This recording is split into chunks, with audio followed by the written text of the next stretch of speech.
Hey everyone, welcome on in. If you've clicked on this video, it's likely that you've struggled with motivation or just general enjoyment for studying at some point. I really hope that I can help change this and get you excited and ready to study.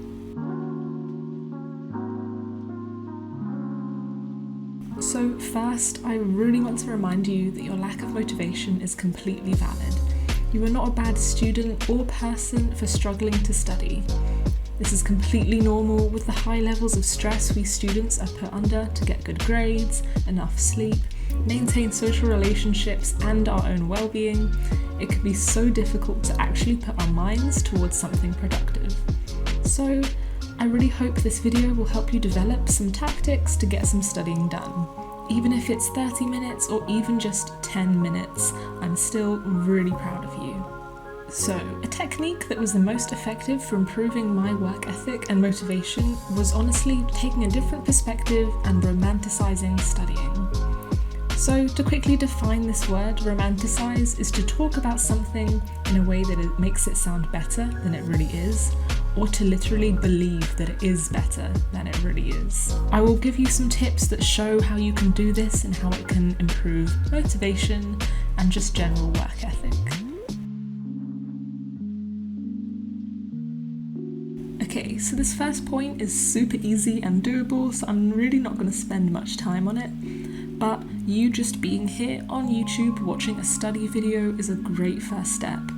A way in which I really increased my motivation to study, and specifically study long hours, was through watching study videos here on YouTube. It really improved my motivation by seeing studying in a new light. So instead of being told at school how important studying is by a teacher, which may help some people, but can still seem a bit boring, watching aesthetic videos on YouTube or the right kind of personality can really help you boost your confidence and actually want to do the same sort of thing. So I found that this could really get you in the right headspace to study, provide inspiration, and of course, provide helpful techniques to actually study better. This is a great first step towards developing good study habits, so good on you.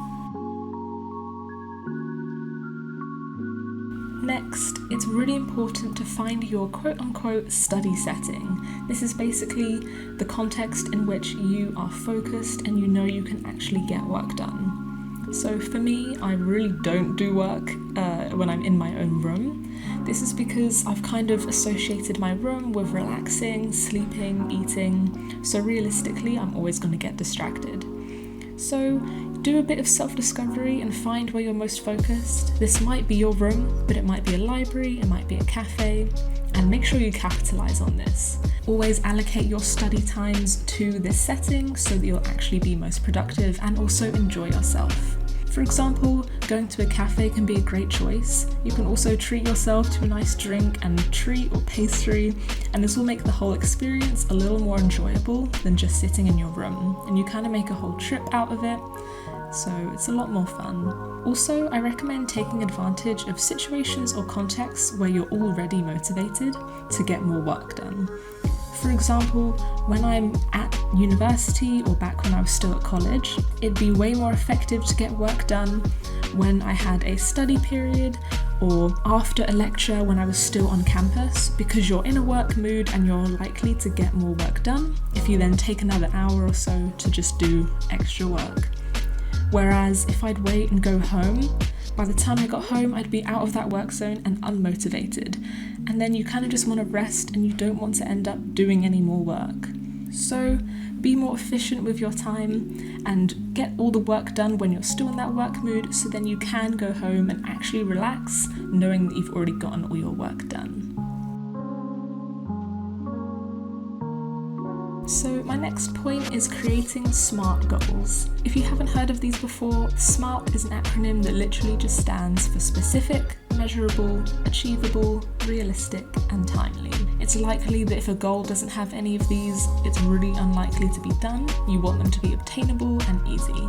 I recommend creating a study plan. It can be specific to just study material, or it can also include anything else you do in your time, such as working out or meeting friends. This is a really great way to just get a positive ball rolling. It helps keep your goals timely as you've given yourself a set deadline to actually get things done, instead of just having a random goal in the future that you have no real plan to getting done. For example, I wouldn't put write essay as a goal. This is not realistic or achievable in a short space of time, especially when you're already lacking motivation. Instead, put something more feasible like write introduction or create a rough outline, and you'll find it's way more easier to done, and you'll feel even better when you can actually cross it off at the end of the day.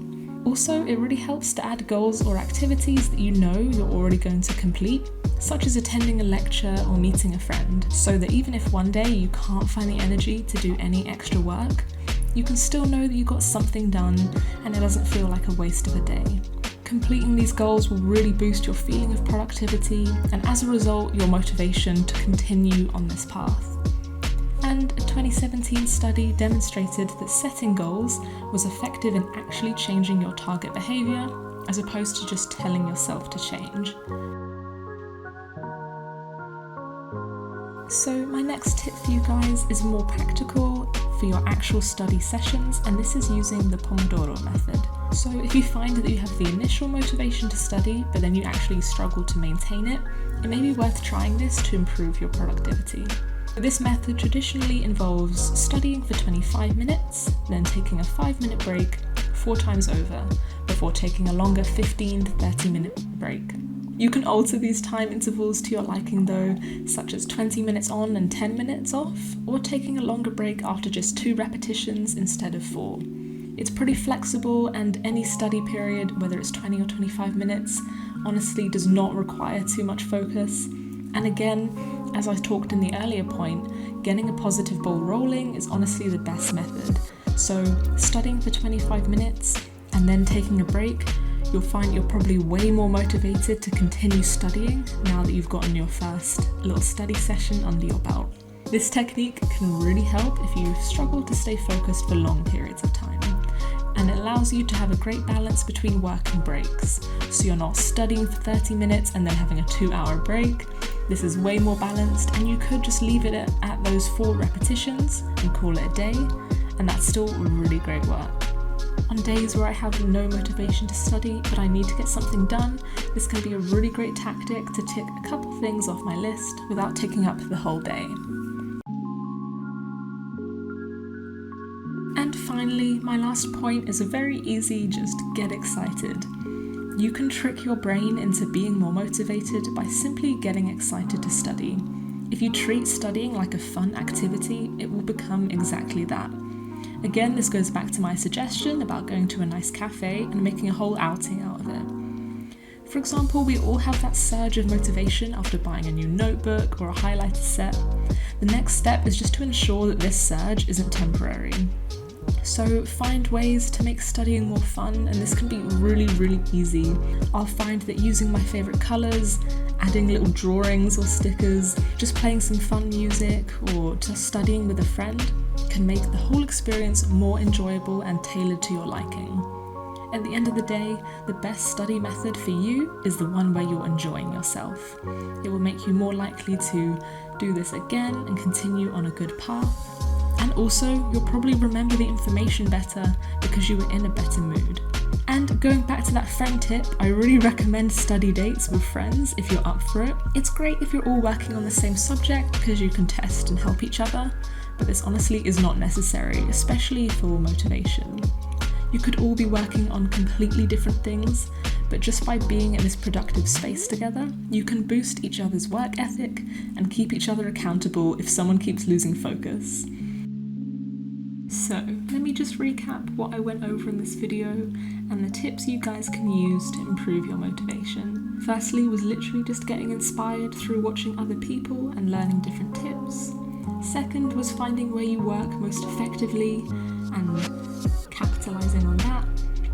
Next is creating those SMART goals that are realistic and will actually get done. Next was spacing out your work into smaller increments with the Pomodoro method. And finally is just to enjoy yourself and make studying fun. Again, I do just want to stress, please take these tips at your own pace.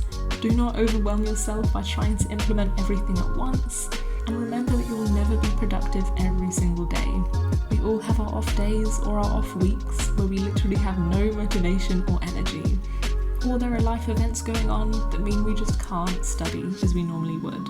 This is fine and is not going to affect you long term. Please do not stress if you miss out on a day or a week of studying.